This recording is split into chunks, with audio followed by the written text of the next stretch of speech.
With the economy teetering on the precipice of a major crisis, one would have expected that public representatives in the parliament would be deeply invested in debating the federal budget for fiscal 2023 before it is put to vote. Instead, both the government and the opposition have managed to make themselves look even more dysfunctional.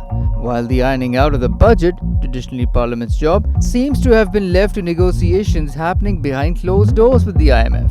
Since Finance Minister Miftah Ismail's budget speech on June 10th, the general debate on budgetary proposals has been marked by absenteeism and hollow speeches.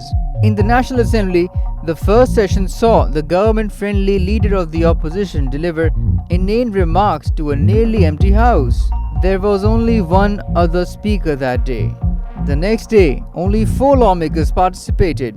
In both sessions, the Treasury benches were almost empty, a stark reminder of the mockery the democratic process has been turned into in the absence of a genuine opposition. The same sorry state of affairs was seen in both houses in subsequent sessions, so much so that even lawmakers from government-allied PPP protested the government's complete lack of interest. In whatever discussion that did take place on the budget, the focus of most speeches was on bashing former Prime Minister Imran Khan and the PTI government. The rambling, unintelligent explanations for the causes behind the present crisis show that many lawmakers still have not grasped the root causes of Pakistan's economic ills.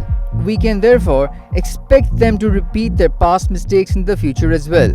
On top of that, the indecent unwillingness of anyone, government, ally or opposition, to take responsibility for the economy's structural issues, the main reason why we are repeatedly in crisis, is quite galling.